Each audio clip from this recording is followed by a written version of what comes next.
Across the mid-2026 landscape, the nodes on the market grid are flickering out. Survival in this environment is now a function of balance sheet durability. Many investors find themselves squeezed between massive, unproven AI capital cycles and the high yields of legacy companies that may actually be falling knives. To navigate this, we use a fundamental margin of safety matrix, plotting backlog visibility against capital structure risk. Standard metrics often mask off-balance sheet liabilities. When we factor in litigation and upcoming dilution, tickers that once looked safe plummet into the danger zone. We are conducting a forensic audit of 10 highly debated equities, ranking them from the highest risk to the strongest safety profile. This audit requires bypassing the pitch decks to measure the downside protection actually recorded in the SEC filings. We start at number 10 with Fervo Energy, which went public on the back of a $7.2 billion geothermal backlog. However, a well blowout in May 2026 and a major transmission deficit at their Cape Station project mean they currently lack the grid rights to deliver that power. Number 9, Redwire, carries a massive record space backlog that is being strictly undermined by persistent negative free cash flow. This waterfall chart tracks the cost of staying afloat. Redwire's $500 million facility results in a $10.3 million daily equity issuance. A recent debt extension adds a $6.57 million interest burden, pushing profitability further negative. When you buy these stocks, your capital effectively funds their survival through your own equity dilution. Number 8 is BlackBerry. Operationally, the technology company is seeing positive cash flow within its QNX and cybersecurity business segments, but the stock is weighed down by a $200 million convertible debt note that is now deeply in the money. This line graph shows the ceiling at the $5.04 soft call trigger. Arbitrageurs are forced to short the stock to hedge their notes, which mechanically caps upward momentum. Number 7, Lululemon, is a very common buy-the-dip candidate, driven by a 22% international growth rate. This projection maps the challenge. Because the North American segment carries 3 times the weight of China, the current international growth won't neutralize the domestic decline until late 2028. Regardless of the operational story, this geographical and structural math keeps both assets in the dead money category for now. Number 6, SK Telecom, was recently reclassified as an AI stock following its investment in Anthropic. This bar chart highlights the valuation gap. The market priced in a $10 billion AI premium, though the private stake is valued at $2.8 billion.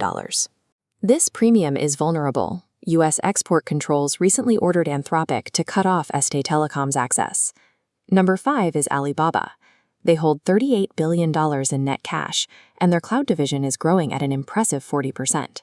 However, the Department of Defense just added Alibaba to the Section 1260M list, which often triggers forced liquidation from institutional managers.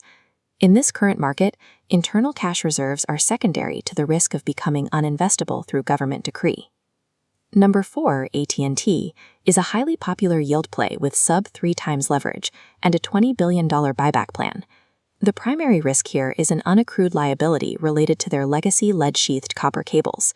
Remediating these abandoned underground networks could cost AT&T up to $35 billion if strict federal cleanup mandates are issued. Number 3 is Meta Platforms, supported by an advertising engine that generates $12.4 billion in quarterly free cash flow. This scale balances cash flow against a massive depreciation cycle and a theoretical $400 billion litigation tail. Following the recent cracking of Section 230 immunity, we must apply a $15 to $30 billion valuation haircut to the stock. These assets generate massive cash today, but require constant monitoring for binary legal and environmental risks. Number 2 is Constellation Energy. They currently trade at a premium, but that valuation is secured by absolute regulatory insulation. A June 2026 FERC waiver bypassed the interconnection queue, de-risking the Crane Clean Energy Center restart needed to fulfill their 20-year Microsoft contract. That brings us to number 1, Microsoft. Investors have been closely watching their $190 billion capital expenditure guidance. This chart illustrates how that spending is underpinned. Microsoft's $190 billion in capex is supported by a $627 billion commercial backlog. With 25% recognized in the next 12 months, cash flow is contractually secured. In the 2026 landscape, market leadership belongs to companies where massive spending is fully de-risked by unbreakable contractual obligations.